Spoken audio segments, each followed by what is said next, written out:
Ito pa lang si dating Commissioner Rowena Guanzon. Di ba tayo nagbibigay tayo ng t-shirt sa mga kaibigan natin, yes, yes, yun. Di ba lang si Rowena Yan, di ba? Ganyan sa mga kumakandidato. Tayo, nagbibigay tayo ng mga t-shirt o pamigay doon sa mga botante para makita nila, malaman nila, matuwa sila sa atin at iboto tayo. Eh si Guanzon daw po ano ginagawa? Guanzon ay nagbibenta. Yung mga t-shirt na nakalagay, mapapangiwi ka sa korap, bardagulan ko yung mukha niya. Kita mo? Kakaibang kilos ni Guanzon. Sila nagbibigay. Yung kay Guanzon, nagbebenta. Sabi ni Topacio, Topacio? Eh paano pagdating niyan sa Senado? Ano na lang ang iisipin niyan? Ay binibenta niya. Tinatanong nila kung bawal. Hindi naman po bawal. Ito lang ang naiisip ko. Bakit naman kakandidato ka ng senador, eh magbebenta ka ng t-shirt? Di ba? Puro pera ho nasa utak. Kung kumakandidato ka pa lamang, eh pera na iniisip mo, kita na iniisip mo, eh ano iisipin mo pagka nandun ka na sa Senado? Di ba? Alam ba Pera, baka kailangan pambiling Gucci.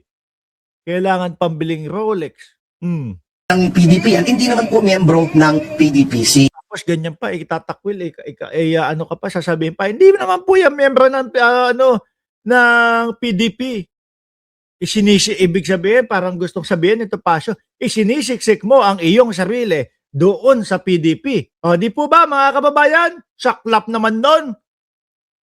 Ikaw sabi ka na sabi, PDP, sali ako, PDP, Duterte, DDS ako. Tapos biglang sasabihin, hindi po yan PDP. Hindi po yan kasali sa amin. Kawawi. Si Commissioner Guanzon, pilit lamang niyang idinidikit, iniugnay yung kanyang pangalan kay VP Sara. Bakit? Dahil Saklap naman nun. Ibig sabihin, yung parang yung isinabi kay Roque, nakikisali lang sa politika. sikat, popular, malakas sa taong bayan, si VP Sara. Pero noong si Pangulong Duterte pa lamang ay gusto Ayan, pakinggan nyo mga DDS. Nung si dating Pangulong Duterte pa lang nandiyan daw, ano daw? gustong maging presidente, binablock niya yung certificate of candidacy. Pinapa-inhibit siya, ayaw niya mag-inhibit. Bago, nung presidente na si Pangulong Duterte, kung ano-anong sinasabi niya laban dito. Ayan, ito yung mga sasabihin ha. Yung mga sasabihin daw ni Guanzon, sabi nito Pasio, sa mga Duterte. Pakinggan nyo ho. Masagwa daw, kay Bastos daw, kay puro red jokes, pati kay VP Sara, tinawag ang Fiona. Ako ba, biruin nyo? Yung Mark Ramos nga, na hindi sumusuporta kay Vice Presidente Sara Duterte. Tayo ho, mga kababayan, hindi ko ho nasasabihan, hindi ko po nababanggit na Fiona ang Vice Presidente. Sa katotohanan, ako ay nagagandahan kahit madami yung nagsasabi sa akin na na hindi naman daw maganda ang Vice Presidente. Eh syempre ho, mga kababayan, syempre, 'di ba? Beauty is in the eye of the beholder. Pero si Guanzon, galing kay Topacio, sinasabihan ng ano daw po? Fiona. Yari ka sa mga DDS niya, magagalit sa iyo ang mga DDS. Tinawag niyang, basically, tinatawag niya magnanakaw nun eh. Biruin nyo, ha?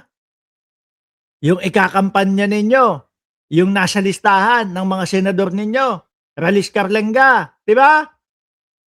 Sasabihin, magnanakaw siya. Paano yan, mga DDS? VP Sara na yung, 125 million in 11 days, andyan ang post niya, meron ako lahat. Tinawag niyang Fiona, ang daming sinasabi niyan, against VP Sara bago ang kapal ng mukha, gusto pang mag-spokesperson. So, yun lang, no? Ewan ko na lang. Kapag ka ito, binoto nyo, mga DDS, ay nako, ewan ko na lang sa inyo. Pero hindi, kahit naman siguro iboto ng mga DDS, ito si Guanzon, paunti na lang po ng paunti. Yung samahang budol, mga kababayan Biruin nyo po, sa loyalista, wala naman siguradong boboto dyan. Sa sumusuporta kay Pangulong Bongbong Marcos, kagaya po natin, lalo naman po talagang walang boboto dyan. Mga government supporter, hindi ho iboboto yan. Sa mga kakampi, malabo pong mauto ulit yan ni Rowena Guanzon. Di po ba?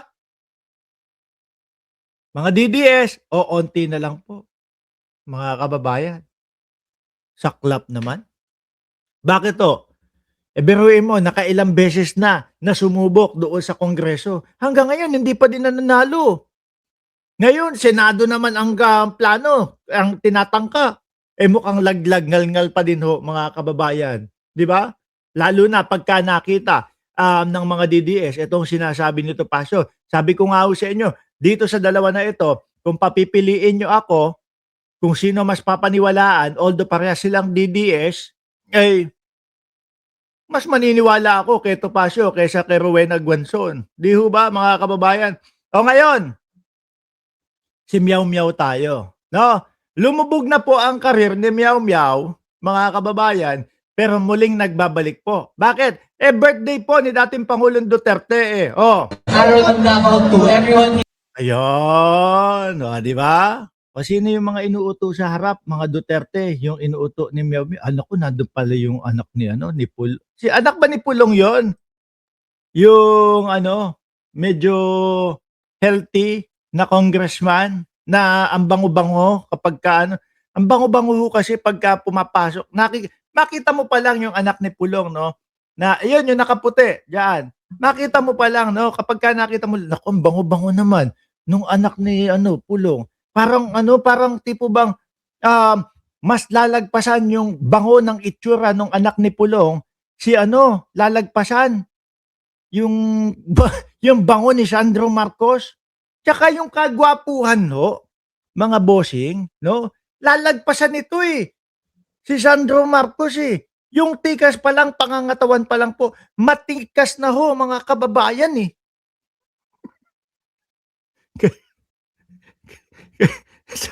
sabi ni Marge, kabaliktaran daw po. Hindi, totoo yung sinasabi ko.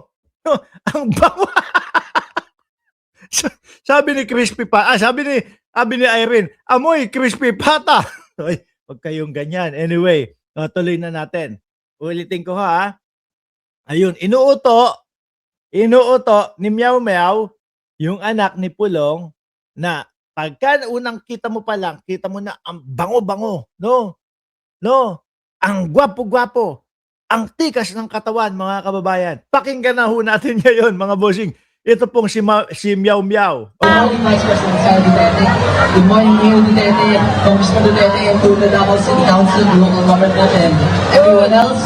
I'd like to greet a happy 89th Araw ng Davao to everyone here, and a happy 81st birthday to former President Rodrigo Duterte. Sila lang. No, yes, sa stage 2 ito, malamang. Everyone here, have a great day. Enjoy despite the geopolitical situation ng natin ang daming problema ng bansa natin ngayon. But we still Nasa likod din pala ang Vice Presidente. Ayun, okay. Siyempre, airpod. time to celebrate our successes and to celebrate the success of this beautiful city. So to everyone here, have a great day. Enjoy and God bless. Thank you, everyone. Davao yan, mga kababayan. Ito hong video namin. Davao din ho ito, mga bossing.